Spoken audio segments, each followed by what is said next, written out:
This is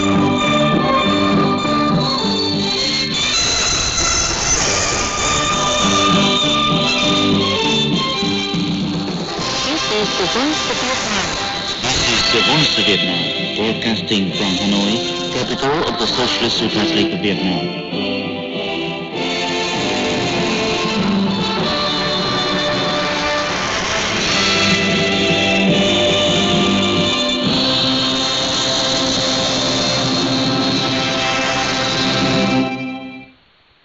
Welcome to The Voice of Vietnam. I'm Nhật Quỳnh. In today's program, After the News, Current Affairs looks at Italy's swing to the right and implications for the EU. Our society segment highlights the progress made by Hungary in administrative reform. And finally, Business in Focus will look at Vietnam's prospects of exporting 6.5 million tons of rice this year. But first, here's the news with Phương Khanh. In the news headlines, the Prime Minister orders urgent measures to protect people's lives and property from Superstorm Noru. The World Bank forecasts Vietnam's growth of 7.2% this year. And Japan hold a state funeral for late Prime Minister Abe Shinzo. Now for the news in detail.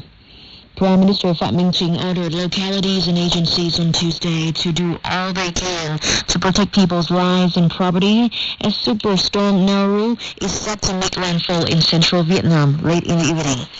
And during an online conference to cope with one of the strongest storms in 20 years, Prime Minister Chính said urgent action must be taken, including evacuating people at risk with priority given to vulnerable people and stranded tourists.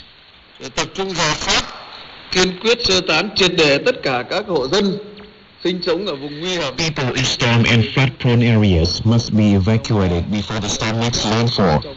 Those living in makeshift houses must also be relocated to a safer place.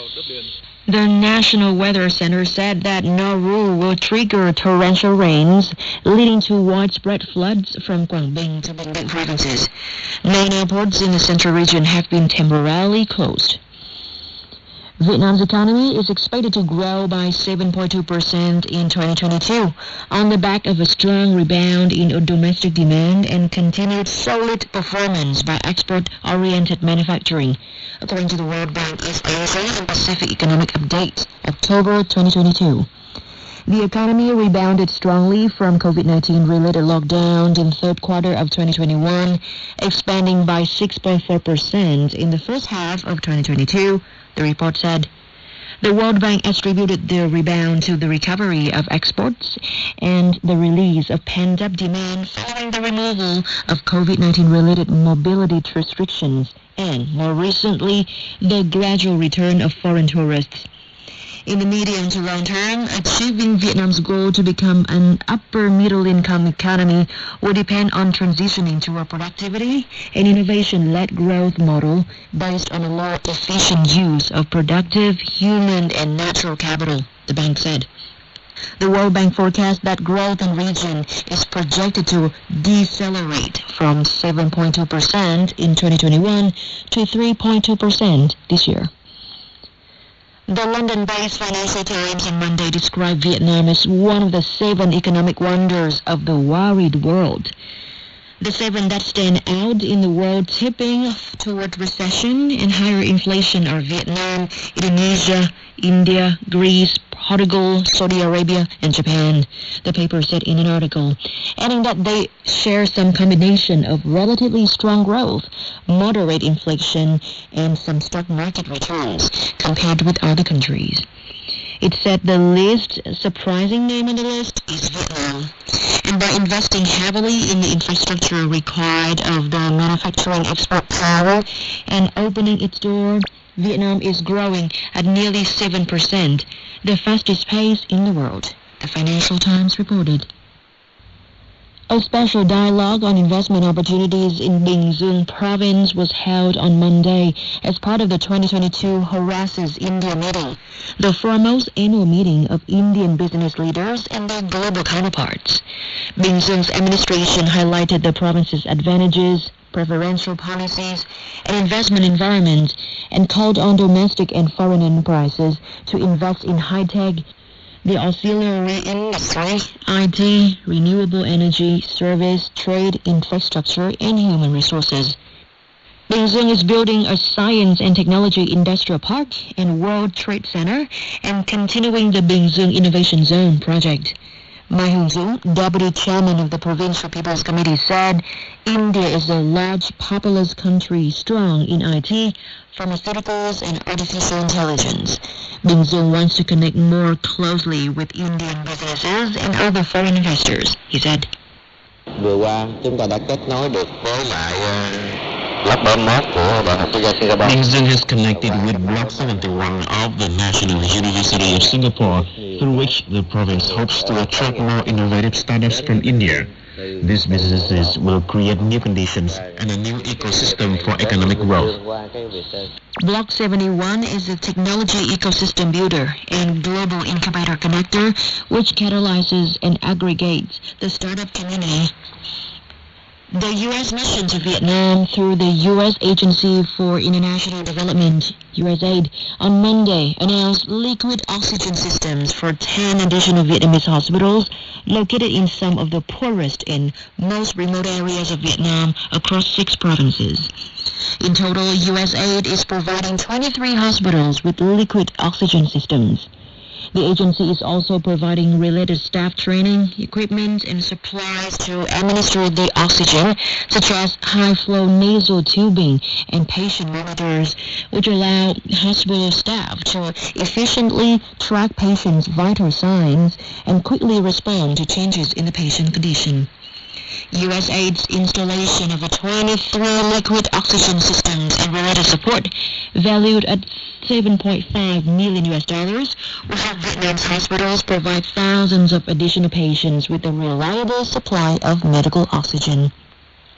Since the beginning of the COVID-19 pandemic, the U.S. and Vietnam have joined hands to tackle this big public health challenge. U.S. contributions in technical support, life-saving medical equipment, and more than 40 million doses of COVID-19 vaccine have aided Vietnam's own remarkable response to this global challenge.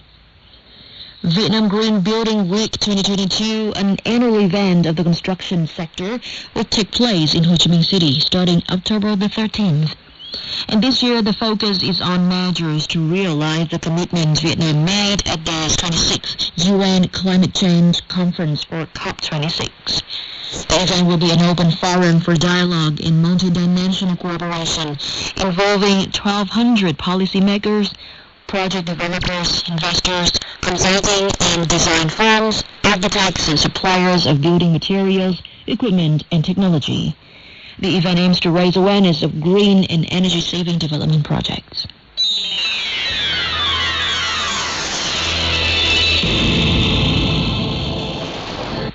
You're listening to The Voice of Vietnam, and now some more news. I'm Nhật Quỳnh. The Japanese government held a state funeral for late Prime Minister Abe Shinzo at Nippon Budokan Hall in central Tokyo on Tuesday. More than 4,000 Japanese leaders and officials and more than 700 foreign guests from 218 countries and territories and international organizations were among the mourners. In his address, Prime Minister Fumio Kishida expressed his grief over Abe Shinzo's death. He praised the legacy of Abe, including a stronger Japan-U.S. alliance, proposal to set up the Quad security dialogue between the U.S., Japan, Australia, and India, and the Free and Open Indo-Pacific Initiative. The Vietnamese delegation, led by President Nguyen Xuan Phuc, led a wreath to pay tribute to the late Prime Minister. President Phuc expressed deep condolences to the Liberal Democratic Party, the government, the parliament, and people of Japan and Abe Shinzo's family. He thanked the late Prime Minister for contributing to Vietnam-Japan ties. Japanese Prime Minister Kishida and Mrs. Abe Kakia, Abe Shinzo's wife, thanked the Vietnamese president and the delegation for attending the state funeral, saying it's a special acknowledgement of the late Prime Minister's contributions to the Vietnam-Japan relationship and a demonstration of the Vietnamese party, state and people's respect for the extensive strategic partnership between the two countries. European countries on Tuesday raced to investigate unexplained leaks into Russian gas pipelines running under the Baltic Sea near Sweden and Denmark, infrastructure at the heart of an energy crisis since the beginning of the conflict between Russia and Ukraine. Sweden's Maritime Authority issued a warning about two leaks in the Nord Stream 1 pipeline shortly after a leak on the nearby Nord Stream 2 pipeline were discovered that had prompted Denmark to restrict shipping in a 5 nautical mile radius. Both pipelines have been flashpoints in an escalating energy war between European capitals and Moscow that has pummeled major Western economies, sent gas prices soaring, and sparked a hunt for alternative energy supplies. Neither pipeline was pumping gas to Europe at the time the leaks were found. Both incidents will scupper any remaining expectations that Europe could receive gas via Nord Stream 1 before winter. Another main points once again. The Prime Minister orders urgent measures to protect people's lives and property from Superstorm Noru. The World Bank forecasts Vietnam's growth of 7.2% this year. And Japan held a state funeral for late Prime Minister Abe Shinzo. And that's the news from VOA.